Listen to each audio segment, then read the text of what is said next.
Maple Leaf Gardens, em Toronto, no Canadá, Jimmy Swaggart apresenta sua vibrante mensagem, O que aconteceu da cruz ao trono. Glória a Deus. Aleluia. Aleluia. Aleluia, aleluia. Louvado o nome de Jesus. Obrigado, músicos, cantores. Os que trouxeram a Bíblia, abram, por favor, no livro de Atos, capítulo 1. No livro de Atos, capítulo 1, começando no versículo 2. Lucas escreveu estas palavras e diz: até o dia em que, depois de haver dado o mandamento por intermédio do Espírito Santo aos apóstolos que escolhera, foi elevado às alturas. A estes também, depois de ter padecido, se apresentou vivo com muitas provas incontestáveis, aparecendo-lhes durante 40 dias e falando das coisas concernentes ao reino de Deus. E comendo com eles, determinou-lhes que não se ausentassem de Jerusalém, mas esperassem a promessa do Pai, a qual disse ele: de mim ouvistes, porque João batizou com água, mas vós sereis batizados com o Espírito Santo não muito depois destes dias. Eu quero falar sobre um tema muito palpitante: o que aconteceu da cruz até o trono. Da hora em que Jesus morreu, até a hora, 40 dias depois, em que, depois da ressurreição, ele ascendeu do Monte das Oliveiras e voltou à glória. O que aconteceu nestes 40 dias e 40 noites? O que aconteceu da cruz até o trono?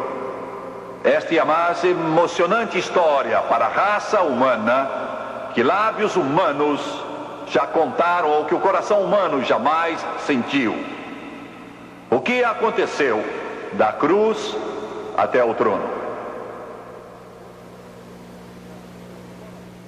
Construímos uma igreja e uma escola bíblica há algum tempo na pequena cidade de Waterloo, bem perto da grande metrópole de Bruxelas, capital da Bélgica. Bruxelas e Waterloo estão interligadas como se fossem uma cidade.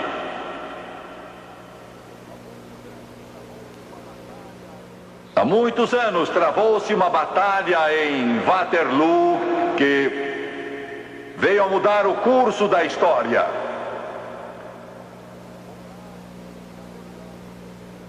Foi lá que Napoleão enfrentou Wellington, o mais poderoso general que a Grã-Bretanha já teve, e Napoleão, que alguém chamou o arcanjo da guerra. Era a chance de Napoleão dominar o mundo. Se ele derrotasse Wellington em Waterloo, o mapa do mundo teria sido bem diferente. O futuro da humanidade teria sido diferente. E ele chegou perto de conseguir. Eu estive lá há dias nesse campo de batalha, onde quase 150 mil soldados morreram naquela terrível batalha de algumas horas. Wellington ocultou suas tropas ao longo de uma estrada, com aterros de um lado e do outro, e por uma outra razão, sabida só por Deus, Napoleão, ele não compreendeu bem o que estava lá. Quando lançou o ataque, as forças mais poderosas da face da terra, a excelente guarda napoleônica que dominou toda a Europa, ela encontrou um muro e e foi rechaçada. Napoleão não cedeu nada. Por uma razão desconhecida, ele continuou dando a ordem de avançar, de ir em frente, ir em frente, ir em frente. E seu exército foi desbaratado. E Napoleão foi feito prisioneiro. E ali se desfez todo o seu império. E em Londres, no alto de um edifício, porque isso foi antes do telefone e do telégrafo, ergueram grandes letreiros que diziam: derrota total, mas surgiu um forte nevoeiro e cobriu o letreiro. E então milhares e milhares de londrinos gemeram, choraram, mulheres desmaiaram, pensando que Wellington tinha sido derrotado. Mas de repente, aquele nevoeiro foi levado pelo vento e o sol começou a brilhar e apareceu o restante da mensagem: derrota total de Napoleão. Há 2000 anos atrás, Satanás resolveu conquistar e dominar este mundo, e a terra estava em jogo. E todos os seus habitantes, todas as crianças que viessem a nascer, tão úteis, tão importantes, tão valiosas, que Jesus disse: uma alma vale mais que o mundo todo. O magno conflito, morte contra a vida, pecado contra a salvação, inferno contra céu, trevas contra a luz, se desenrola em um monte.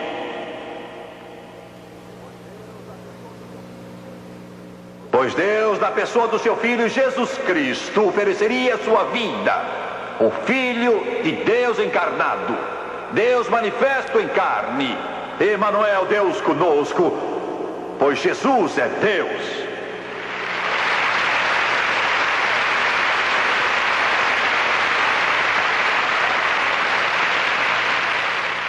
Ele seria pendurado num monte. Ele morreria como ninguém já morreu. Ele sofreria como ninguém nunca sofreu. Ele tomaria sobre si, tornando-se oferta pelo pecado, todos os pecados do homem, para que fôssemos livres.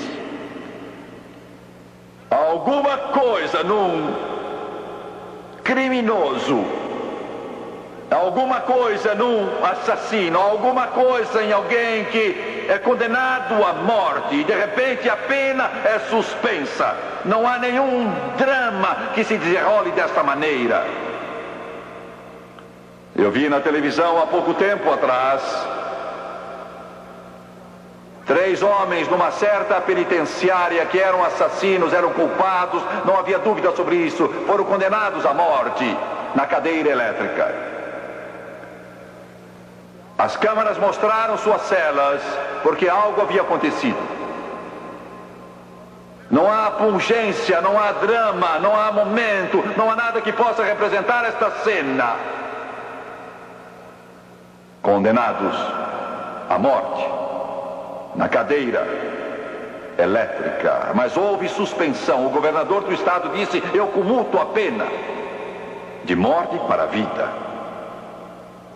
Eu vi esses homens com lágrimas rolando da sua face, se ajoelharem e agradecerem a Deus. Eu nunca os tinha visto em minha vida, não sabia quem eram, mas eu chorei com eles, alegrei-me com eles, chorei com eles. Sabe por quê? Porque há 2000 anos Jimmy Swaggart estava condenado a ir para o inferno e não haveria perdão, não haveria esperança para ele. Mas o Senhor Jesus Cristo comutou a sentença de morte para a vida e tomou meu lugar e sangrou e sofreu e morreu numa cruz para que eu fosse salvo. Foi o meu maior momento. Os jornalistas podem zombar, Hollywood pode tentar representar isso, mas não podem nem chegar perto daquilo que se deu naquele dia. Porque naquele dia tão tenebroso, eles o penduraram numa cruz e Satanás sentiu uma alegria infernal. O inferno deve ter zombado, as trevas devem ter triunfado e a morte deve ter rido. Deus ia morrer. Mas espere só, diabo, o domingo vem aí. Glória, aleluia, aleluia. E a horrível, medonha, monstruosa, infernal agonia. A morte senta no seu trono, suprema sobre a humanidade. Mas espere um pouco, morte, o riso vai morrer na sua garganta, porque o domingo vem aí.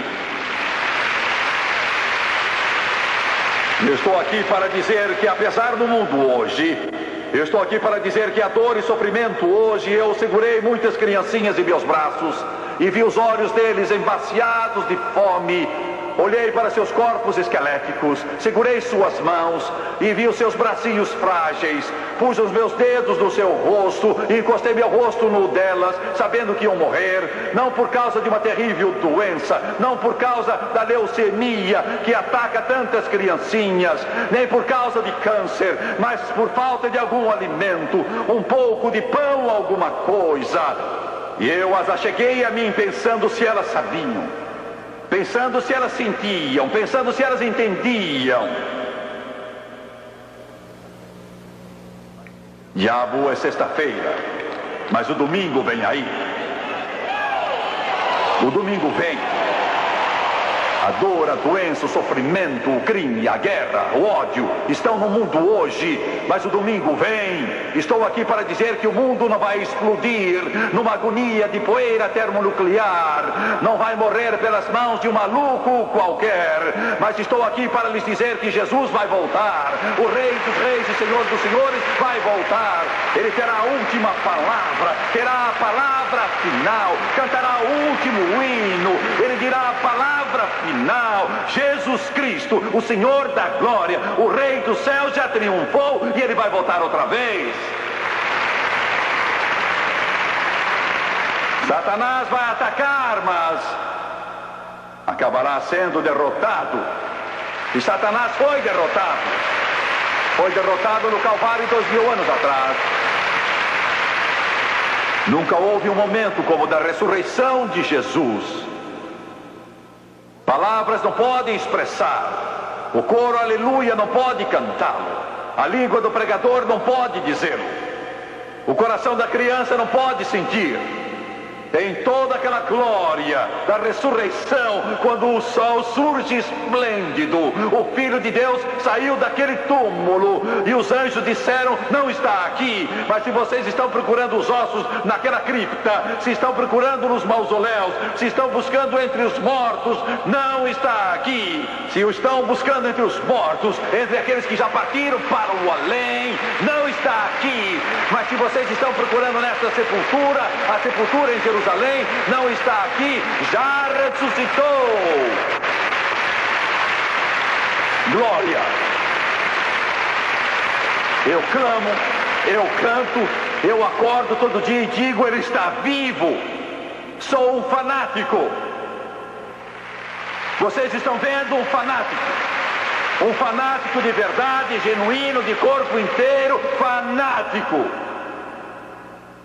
Glória a Deus, ele enche meu ser, ele domina toda a minha vida. Não está morto, está vivo, não está no túmulo, ele está sentado à mão direita do Pai, sua missão cumprida, intercedendo a favor dos santos. Satanás está derrotado, a morte já foi vencida, a sepultura foi conquistada e Jesus Cristo vive.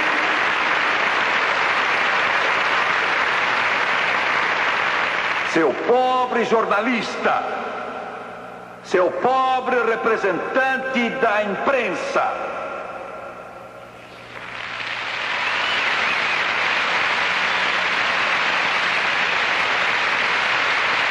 você escreve a respeito de um grande jogo qualquer de futebol, e você diz: mas que página brilhante!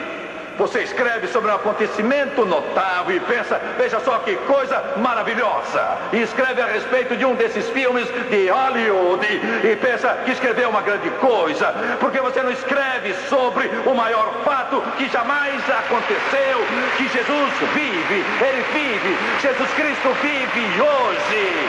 Louvado seja Deus, está vivo, está vivo, está vivo, está vivo.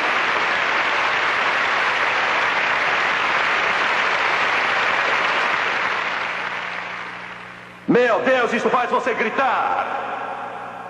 Isso faz o mundo gritar. Eu não entendo alguns de vocês. Vocês estão aí.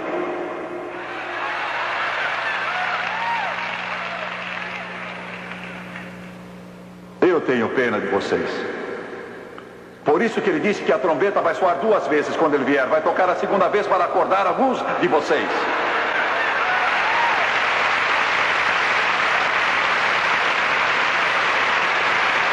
Aleluia! Que pensamento! Jesus trouxe salvação perfeita, vitória sem vitória. Ainda que Satanás ataque, a graça de Deus nunca falha. Vitória sem vitória. Pois bem, esta é a introdução da minha mensagem.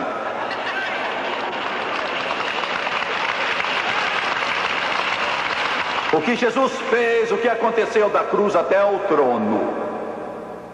O que aconteceu da cruz até o trono. 40 dias e 40 noites, ele andou na terra. Foi visto. A primeira coisa que nos deu foi salvação. Naquele dia memorável, registrado em São João, capítulo 1, quando João Batista estava batizando no Rio Jordão, esta foi outra cena vinda lá da eternidade. Eu posso ver João Batista batizando em nome de Deus os que vinham para servir a Deus, arrependidos. Deve ter sido uma multidão esse dia. E de repente, uma coisa elétrica corre e enche o ar. Pode-se sentir.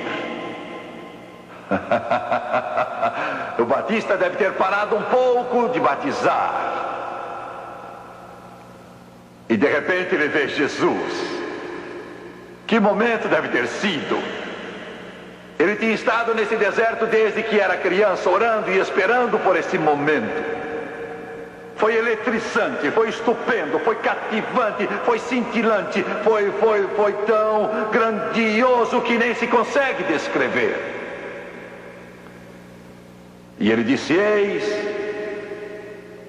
E quando ele disse, eis, todo mundo virou e olhou. O Cordeiro de Deus, que tira o pecado do mundo. Você entende o que João está dizendo? Você entende mesmo o que João está dizendo? Entende o que João disse naquele dia? Eu sendo gentio, você sendo gentio, nós não entendemos como deveríamos entender. Mas João era judeu e sendo judeu, ele sabia o que estava falando. Quando disse, eis o Cordeiro de Deus que tira o pecado do mundo. Quero que você note 2 coisas. Primeira, ele usou a palavra pecado, não disse pecados no plural, e sim pecado singular. Tira o pecado. O homossexual não tem de ficar preso. O alcoólatra não tem de ficar preso. Aleluia! Glória a Deus! O drogado não tem que ficar preso. O pecador agora é livre. Jesus tira o pecado do mundo. Porque por 1600 anos, desde a lei de Moisés, tinham sacrificado milhares e milhares e milhares de cordeirinhos. Dizem que provavelmente o povo judeu sacrificou 2 bilhões de cordeiros durante todos estes anos. Pense nisso. não 2 milhões, mas 2 bilhões, guardavam um cordeiro para o dia da expiação 2 semanas. Então o examinavam bem, para ver que não fosse doente, que tivesse saúde perfeita, sem mancha nem ruga, quando era morto. Eles cortavam no dorso e abriam a carne para ver se não havia defeito nenhum na carne. Porque ele era o tipo do cordeiro vindouro, tinha que ser perfeito. E eles então ofereciam dia após dia, dia após dia após dia. Mas Paulo testificou na carta aos Hebreus, no capítulo 10, versículo 4, que o sangue de touros e bodes não podia tirar o pecado. Tudo que fazia era cobrir, só cobria o pecado. Os pecados do povo eram só cobertos e afastados, mas continuavam lá, cobertos, só afastados. Os pecados estavam lá, cada vez mais e mais numerosos. Um monte que parecia atingir a eternidade, sempre mais alto. Os meus e os seus pecados, os pecados de todos que já viveram. Todos esses touros, bodes e cabras e pombras eram centenas de bilhões que não podiam tirar o pecado, só podiam afastá-lo. Quando João disse: eis o Cordeiro de Deus que tira o pecado do mundo, ele sabia o que estava dizendo. Aleluia! Ele dizia: este agora, o Cordeiro de Deus, não só vai cobrir o seu pecado, ele não vai somente afastá-lo, ele não vai só pôr uma cobertura nele, mas ele vai tirar o pecado, de modo que não haja mais pecado. Livre, livre, livre, livre, livre, afinal. Você entende isso? Você entende isso? Quando Jesus ressuscitou, a primeira pessoa que o viu, você sabe quem é que foi? Foi uma mulher. Aleluia! O que está dizendo Schweigert? Digo que Jesus Cristo libertou a mulher. Digo que Jesus Cristo libertou a mulher. Digo que a mulher hoje goza liberdade. Glória! O primeiro não foi Pedro, Tiago, não foi João, não foi Tomé, não foi André. Foi a Madalena, Maria. Aleluia! Glória!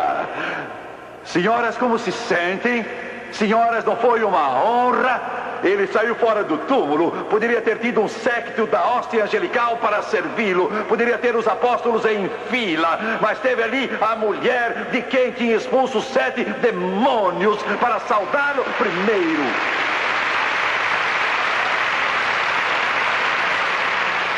E com isso diz: seja quem você for, ele pode mudá-lo. Seja você quem for, ele pode libertá-lo. Seja quem for, ele pode salvá-lo. Você está assistindo pela manhã, está assistindo à noite, você está assistindo homossexual e a sua consciência está roendo. E você morre aos poucos e já não aguenta mais. E você não sabe o que fazer. Eu sei de um que pode libertá-lo, que pode mudá-lo. Nesta hora, pelo poder de Deus, não uma reabilitação psicológica, mas um milagre, mudança instantânea pelo poder do Todo-Poderoso. Glória! Um senhor me escreveu há dias e disse: Jimmy Schweigert, aqui está o meu último dinheiro que costumo gastar com bebida. Estou mandando a você, para você pregar na televisão, e com a ajuda de Deus eu nunca mais vou beber nada. Eu já esbanjei 10 fortunas, estou arruinado, mas pedi que Jesus me viesse salvar. Você treme, sofre de delirium tremens, mas Ele pode libertá-lo agora, agora mesmo, miraculosamente agora.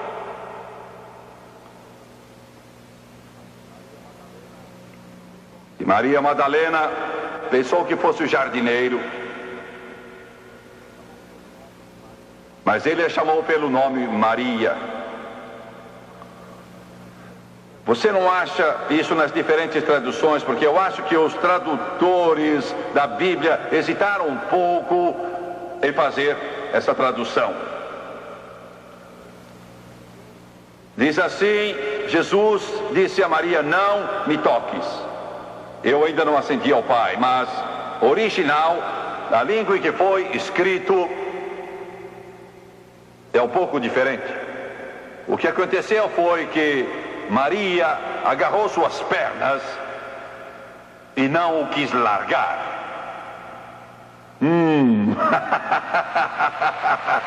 Glória! Eu não a culpo. E então o original diz que ela segurou Jesus Cristo. Ela segurou com força. Meu Senhor estava no túmulo, mas agora vive. Ele está aqui, eu não vou soltá-lo. Aleluia, aleluia, glória a Deus. Aleluia, aleluia, aleluia, aleluia. E disse Maria: deixe que eu vá, porque tenho que ir para a glória e lá oferecer meu sangue no propiciatório. Tenho que ascender a meu Pai, seu Pai, e vou penetrar no Santo dos Santos, e vou levar o meu sangue que derramei no Calvário, e vou oferecê-lo no propiciatório. Você precisa me largar, Maria. Glória a Deus, não culpa Maria. Este Jesus a quem sirvo não é uma palavra vazia, não é um nome para um hino, não é molde para uma estátua. Ele vive, Ele me libertou, mudou meu coração, mudou minha vida. Sim, sou fanático por Ele, sim, sou um pouco maluco por Ele. Não culpo Maria Madalena.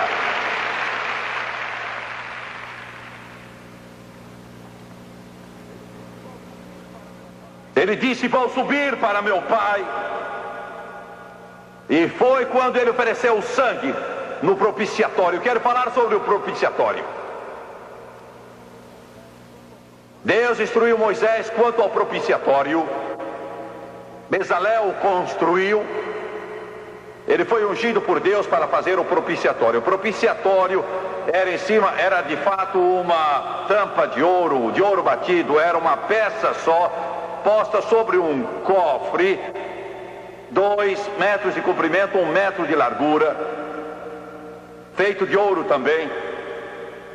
Nesse cofre estavam a vara de Arão que floresceu, o pote de maná e o decálogo, os 10 mandamentos.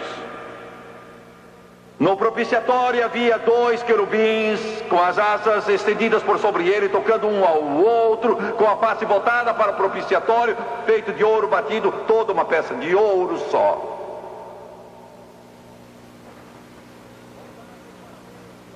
Voltados para a lei violada, voltados para os mandamentos quebrados pelo homem, que diziam: não furtarás, não matarás, não cometerás adultério, etc, etc. O homem era culpado. E os querubins olhavam para a lei através do propiciatório, que representa graça. Aleluia, como diz o hino: gastei anos na vaidade e orgulho, desprezando o Senhor crucificado, não sabendo que por mim morrera no Calvário. E o coro que diz: a graça foi grande para mim, o perdão me foi revelado e a minha alma achou a liberdade no Calvário. Aleluia. E uma vez por ano o sacerdote entrava, oferecia o sangue daquele cordeiro no propiciatório, para afastar os pecados do povo. E Jesus então ia oferecer o seu sangue perfeito, puro, limpo, incontaminado, no propiciatório do céu, no lugar santo. Estávamos em uma reunião em Washington com muitos oficiais do governo. Uma TV estava lá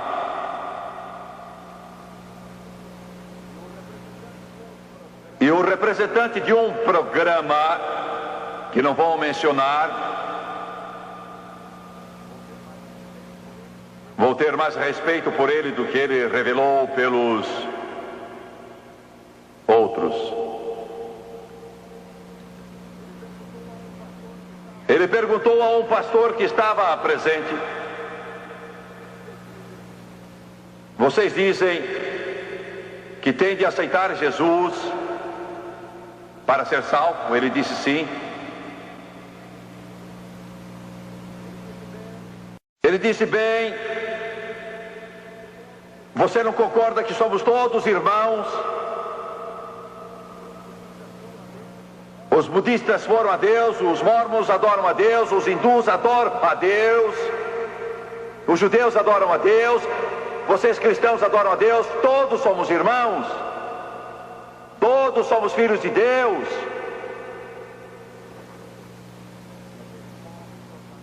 E aquele pobre jornalista teve de ouvir a resposta seguinte: não, senhor, não somos todos irmãos. Não somos todos filhos de Deus, somos todos filhos de Adão. Somos todos filhos de Adão. Para ser filho de Deus, você tem que aceitar Jesus Cristo. É isso que intriga o mundo, é com isso que o mundo se irrita, é por isso que o mundo range os dentes. Eu vou para o céu, mas vou do meu modo. Vou ter minha religião, vou ter minha salvação. Jesus talvez fosse um bom homem, talvez, não sei, não creio que ele tenha sido filho de Deus. Eles dizem: não posso aceitar sua religião, pastor, amigo, não é minha. Ela vem desse livro.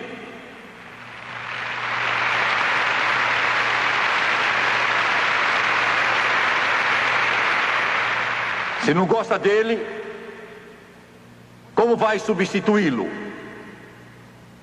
Com o quê?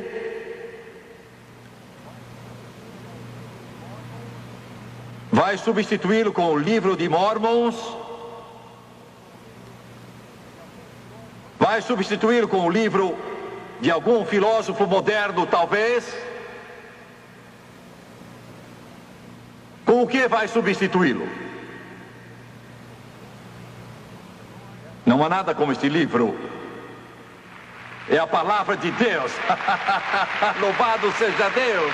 Quando o mundo se desfizer e as trevas se espalharem, este livro continuará. Porque é a palavra do Todo-Poderoso. E você não irá para o céu se não aceitar Jesus Cristo como seu Salvador pessoal. Não pode chegar a Deus se não aceitar Jesus Cristo como seu Salvador pessoal. Por quê? Porque Ele é Deus, porque Ele veio do céu, não foi outro, mas Jesus Cristo veio do céu e morreu lá na cruz do Calvário e pagou o preço dos seus pecados. E você vai ter de responder a Ele.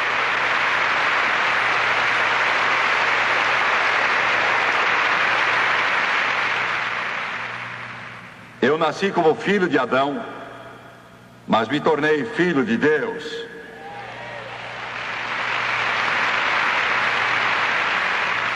Em segundo lugar, não só Ele nos deu salvação, mas nos deu vitória. Vitória, vitória. Eu quero dizer uma coisa aqui antes de continuar. Não tenho paciência, e Deus não tem paciência com crentes cara comprida. Azedos, zangados, de cabeça baixa. Alguém me perguntou há dias: você é membro da família da fé? Eu disse: sei que não sou membro da família da dúvida.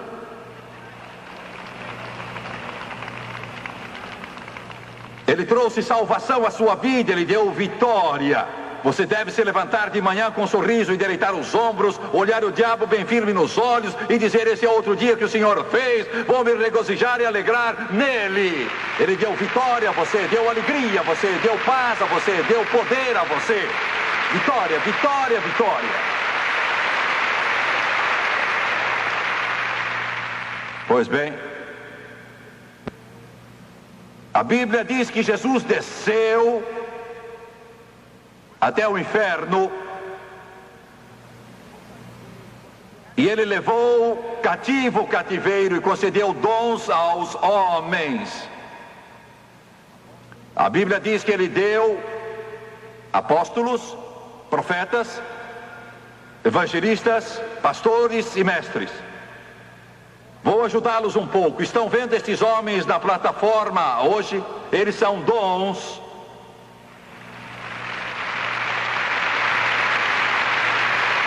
São dons de Deus para vocês.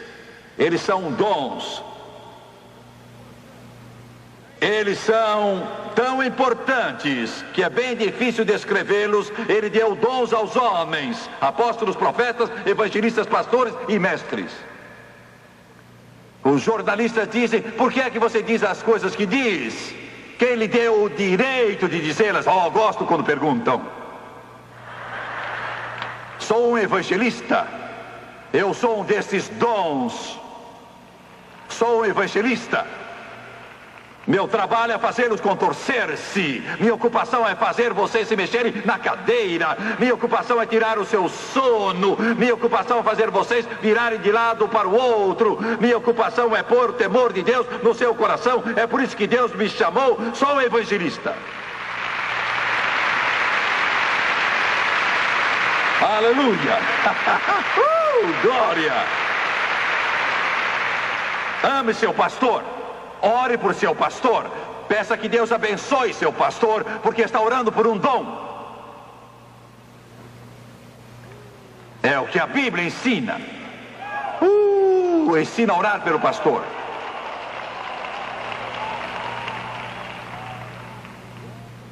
Agora, o homem caiu.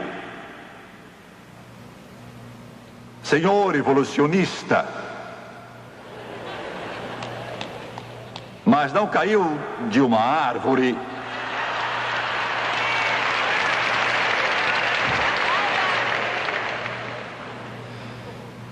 A maior mentira, a mais tola e absurda que jamais foi contada foi a mentira sobre a evolução.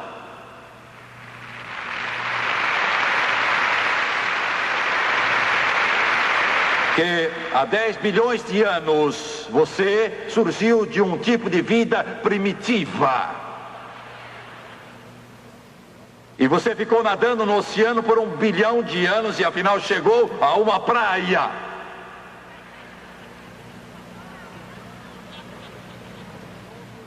E então surgiram pintas em outro bilhão de anos da sua cabeça e elas foram se desenvolvendo até se tornarem orelhas. É isso que essa gente ensina. Que as universidades ensinam. Não todas, mas muitas. Fale mesmo! Eu falo.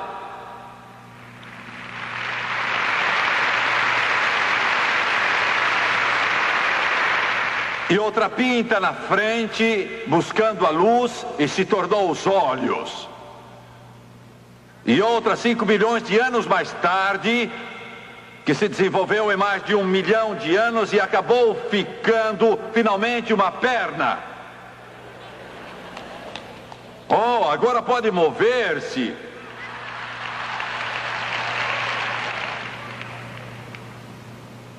E veja o que mais. Desenvolveu uma cauda para pendurar na árvore. Coisa mais linda. Estão vendo? Não é mais fácil crer que no princípio Deus criou os céus e a terra? Não é mais fácil crer? Não é muito mais fácil só crer na Bíblia? No princípio Deus, Deus, Deus, Deus, Deus. Diretores de escolas e professores, vocês querem tirar Deus das escolas? Deus ainda vive. Querem tirar Deus dos compêndios, mas Ele ainda vive.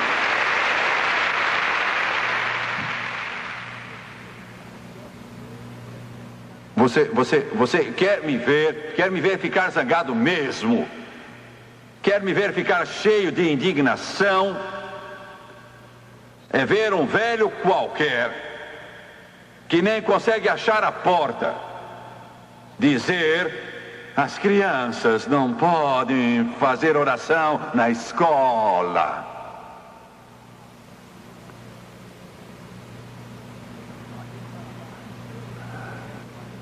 Aqui no Canadá eu não sei o que acontece, mas nos Estados Unidos demitiram um técnico porque curvou a cabeça e orou com o seu time antes que fosse jogar.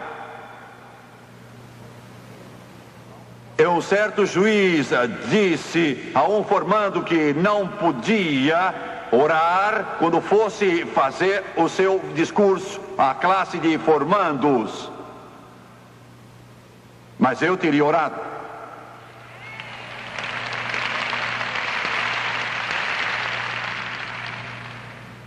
É isso de modo furtivo. Eu diria: ó Deus, dizem que eu não posso falar contigo.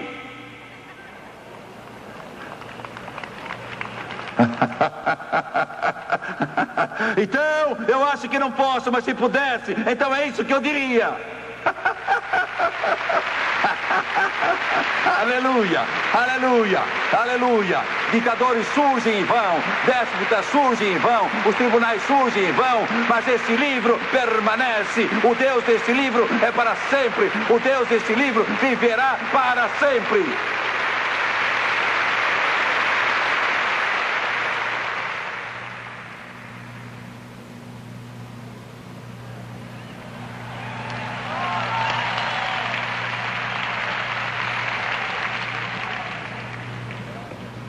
Alguns dos jornalistas dizem: será que aquilo é água?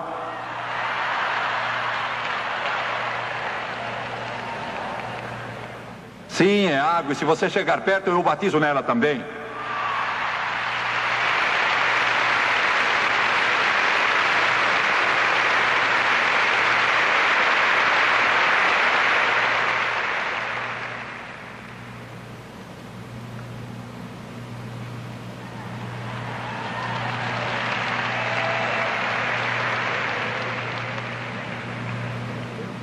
Eu gosto deles. Eu gosto desses jornalistas de fato. São gente boa, gosto deles.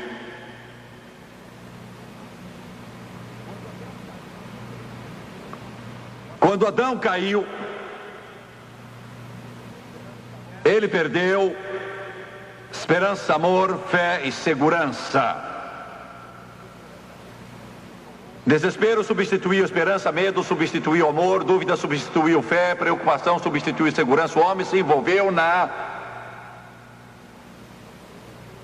dúvida, desespero, medo, aflição. Quando Jesus ressuscitou, eis o que ele fez, o que aconteceu desde a cruz ao trono. Quando ele ressuscitou em suas aparições, 10 aparições ao que saibamos,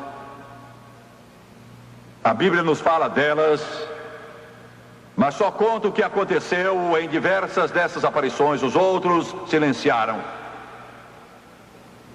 Quando Jesus apareceu a Maria Madalena, como mencionei faz pouco, ela estava tomada de desespero. Deus estava morto,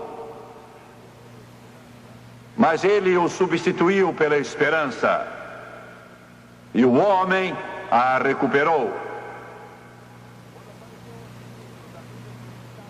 Quando apareceu aos discípulos, a Bíblia diz que estavam reunidos com medo.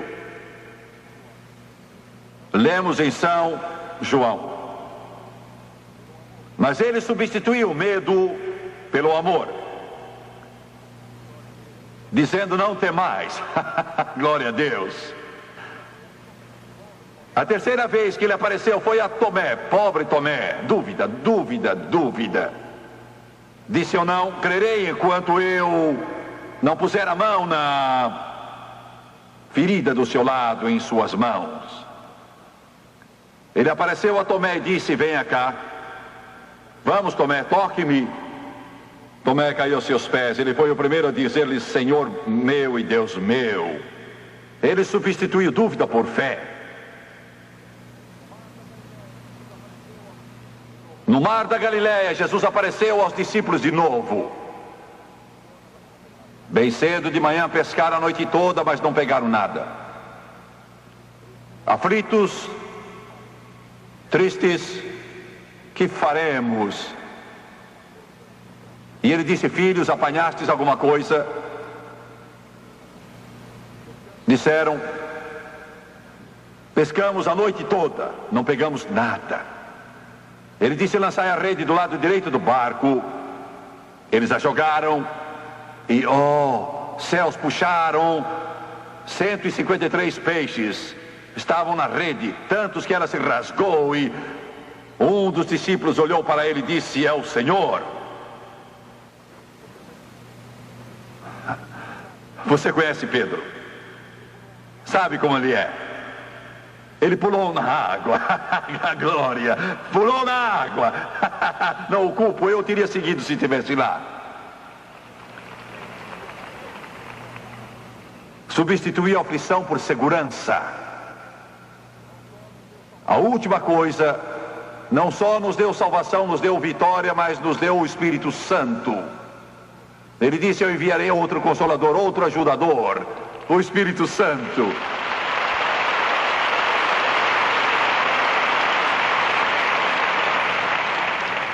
Igreja, o Espírito Santo é o segredo.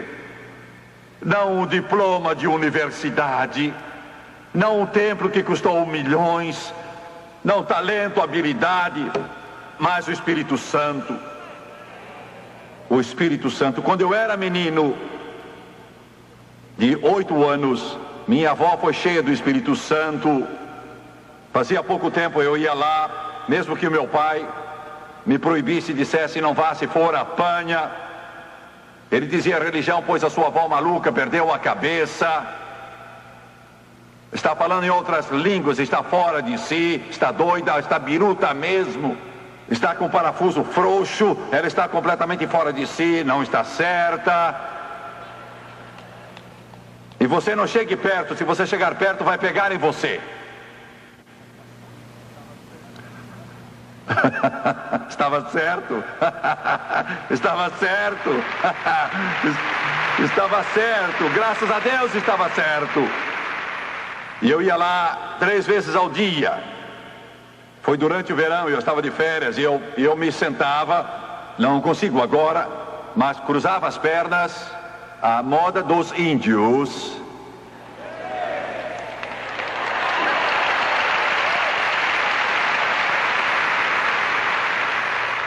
E então dizia: vovó, conte-me, tinha 8 anos, conte-me como foi cheio do Espírito Santo. Mas para aqueles que não o conhecem, isso não faz sentido algum. Vocês não iriam entender isso. E ela me contava, seu rosto brilhava.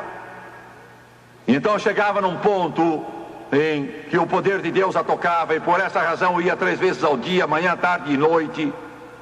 Porque eu queria sentir aquilo. Janete cantou: a gente se sente bem. Não vivo de emoções, vivo pela fé. Mas eu era garoto de 8 anos e eu sentava lá. Ela chegava ao ponto que me contava a mesma história 3 vezes ao dia.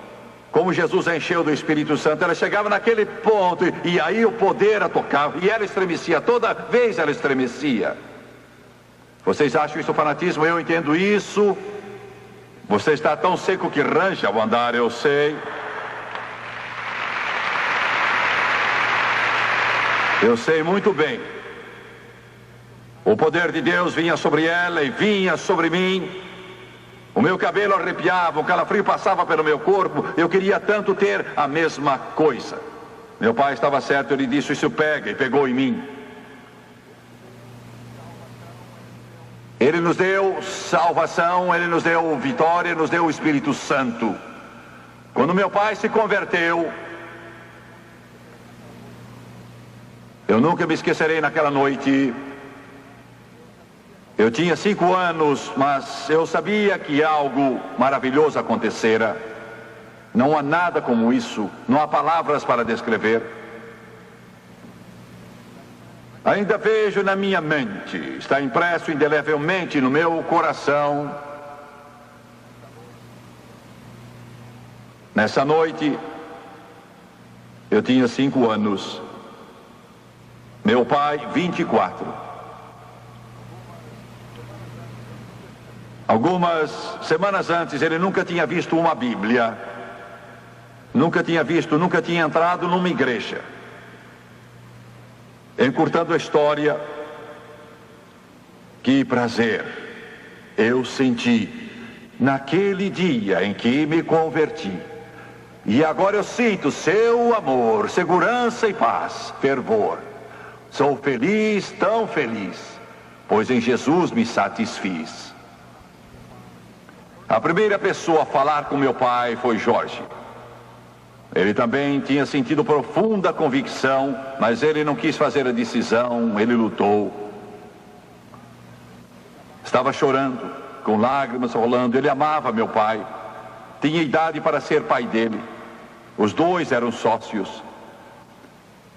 Veio e abraçou meu pai e disse: estou alegre. Chamavam Sani, sempre chamavam Sani. Sani, fico alegre, muito alegre.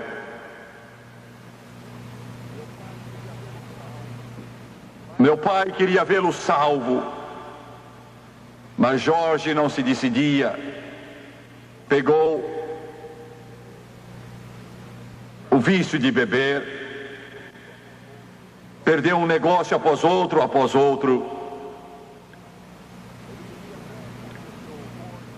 Ele bebia tanto que o seu corpo ficou afetado, ele teve um derrame, andava arrastando a perna na rua, perdeu seus carros, perdeu sua casa, mudou de uma bela casa para uma outra, um barraco.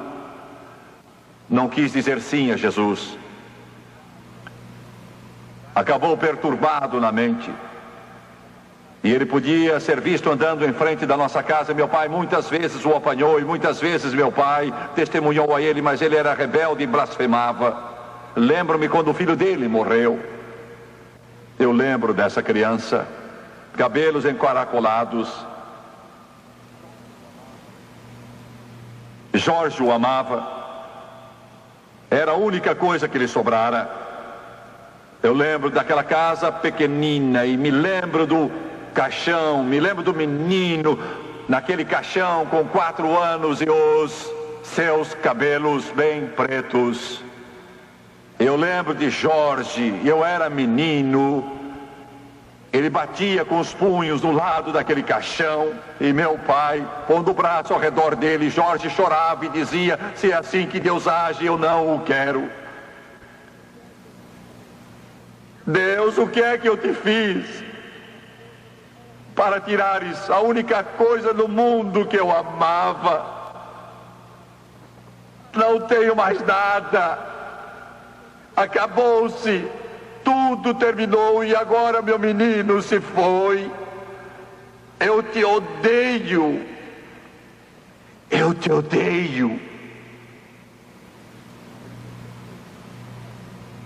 Eles desistiram, não havia esperança. Eu pensei que ele morreu perdido. Quando puseram num túmulo, a esposa praguejou e disse que bom que ele morreu. Eu pensei que ele morreu perdido. Mas há poucos dias, eu estava sentado à mesa com Lester Sunray e sua irmã Leona. E foram Leona Sunray, sua mãe, a mãe de Lester Sunray, que trouxeram o evangelho à nossa cidade há quase 50 anos, na Louisiana, na América. E essa senhora Leona Murphy Sunray, ela arrancou o mato com as mãos do lote vazio em que construíram a igreja onde minha família foi salva. E começamos a falar dos velhos tempos. Ela disse: sabe, Tim, na última viagem que eu fiz na sua casa, se eu me lembro bem, foi a última viagem. Ela disse: eu vi seu tio, meu tio era rico, um multimilionário diversas vezes. Eu nasci na casa dele, 1935, 15 de março. Ela disse: eu ouvi, parei, o cumprimentei. E meu tio Lee a amava. E ela estava perguntando sobre meu avô, meu pai, minha mãe, sobre o pai e mãe de Jerry Lee Lewis, sobre o pai e mãe de Mickey Gilley. E ela perguntou sobre Jorge. Ele disse: olhe, Jorge está morrendo. Não vai durar muitas horas mais. E ela disse: Jimmy, eu fui depressa até lá, entrei naquela casinha, ele estava ali deitado. E ela ajoelhou junto a ele e disse: Jorge, você me conhece? Eu sou Leona Sanraio. Ele olhou, um olhar parado. E afinal sacudiu a cabeça assim. Ela disse: chegou a hora. As cortinas estão descendo. Terá valido a pena quando virmos Cristo. Senhoras e senhores, John Starnes.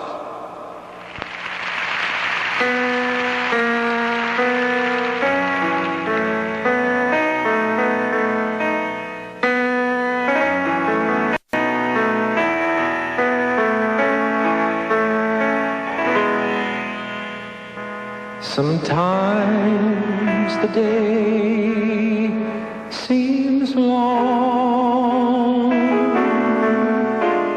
and our trials are hard to bear. We're tempted to complain, to murmur and despair, but there is one in heaven who knows our every care. Let Jesus solve your problem. Just go to Him in prayer.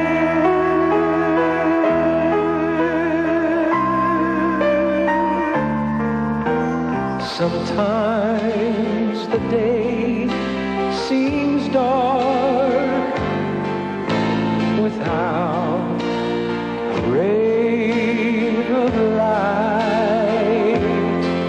We're tossed and driven on with no human help in sight. But Christ will soon appear to catch His bride away. All tears forever over in God's eternal day.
life's trials will seem so small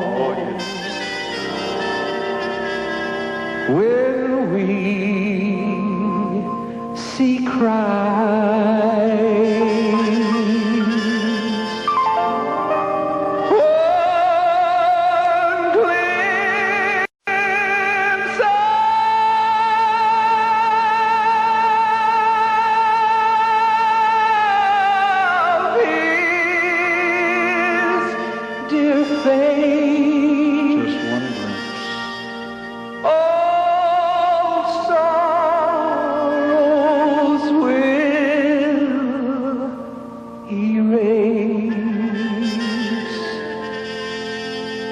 So bravely run the race till